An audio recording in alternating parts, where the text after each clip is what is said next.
left to die among monsters. The little alien girl wept until a human found her. The jungle of Virtus Prime was no place for a child, especially not one so small. Thick vines twisted like snakes across the ground, and the air reeked of damp moss and the blood scent of predators. Creatures slithered, stalked, and howled beyond the fog. No sane person entered this place without armor, a weapon, and a death wish, which was why the sight of her stopped me cold. I had been tracking a heat signature, a shipwreck's distress signal, but found something else entirely. She was crouched beneath a tree root, shivering. Her skin was a pale blue, scratched and streaked with dirt and dried blood, her arms wrapped tightly around her knees. She couldn't have been older than 6, maybe 7 in human years. Her eyes flicked up as I approached. Huge, glowing, filled with fear. She didn't speak, didn't move, just stared, trembling. I raised my hand slowly.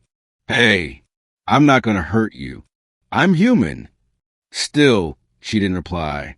Around us, the jungle murmured its constant threat. Something distant screamed, high and sharp like metal being torn. I don't know how you ended up here, I said gently, kneeling. But you shouldn't be alone in a place like this. Her lower lip quivered. A single tear traced down her cheek. That was the moment I realized she had been left here, on purpose. I scanned the area. There were old drag marks in the mud. No adult footprints nearby. Just small ones, hers, leading nowhere. Whoever brought her here abandoned her. My voice cracked with quiet anger. Monsters. She flinched. No, not you, I said quickly. Not you.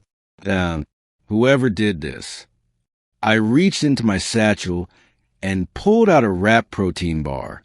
I unwrapped it slowly, then extended it toward her. It's food. Safe. Smells bad. Tastes worse, but it'll help. She hesitated. Then, very slowly, she reached out with trembling fingers and took it. She devoured it like a starving animal. Afterward, she leaned into the tree root again, eyes closing, body sinking. She was so tired, so broken.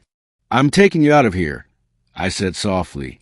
You're not staying in this hell. She blinked, and for the first time, whispered something in a voice so faint I barely heard it. Why? I swallowed. Because you deserve better. Because you're just a kid. Because someone should have saved you sooner. Her name was Aaliyah. She told me during our second day of walking. At first, she spoke in whispers, one word at a time.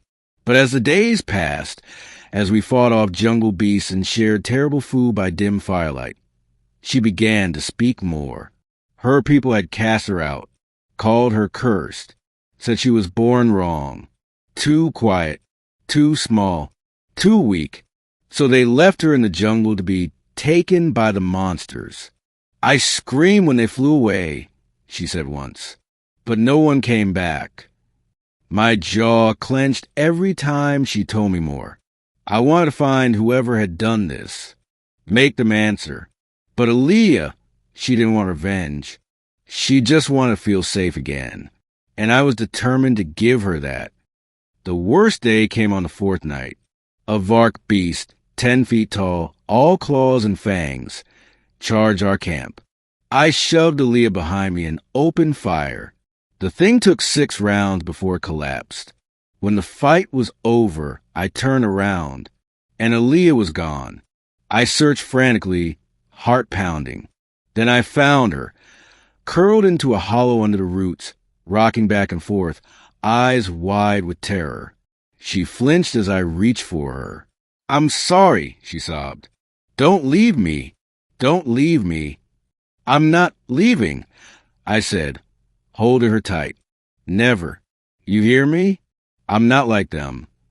She clung to me, shaking. And I realized this wasn't just about monsters in the jungle. She had been hunted by fear long before I ever found her. We finally made it to the edge of the forest a week later. The research outpost took us in without question. Doctors looked her over, gave her clean clothes, hot food, gentle words. But Aaliyah didn't want to let go of my hand. Not even then. I stayed with her. I slept in the chair next to her cot. I read her stories. I showed her how to use a compad. I told her she was safe now. And slowly, day by day, something changed. She smiled. She laughed once when I spilled water all over my lap. She painted a picture of me with her shaky little hands, lopsided and colorful, and gave it to me shyly. And one day, out of nowhere, she said, "You're my human." I looked at her. "What do you mean?" She nodded solemnly. "Everyone else left, but not you. So now you're mine. Forever." My throat tightened. I knelt down and hugged her. "Then you're mine too. Aaliyah, forever." They asked if I wanted to transfer her to a rehabilitation center off-world. A better place, they said. But Aaliyah looked at me in silent panic. "I want to stay with you," she whispered. So I adopted her. I never planned to be a father, especially not in the middle of a broken galaxy. But when she slipped her tiny hand into mine, I knew I'd found something that mattered more than any mission or medal. Now, months later, she walked beside me on the open plains, chasing insects, learning the names of stars. The jungle is a memory. She is safe. And the monsters, they never got her because a human found her and never let go.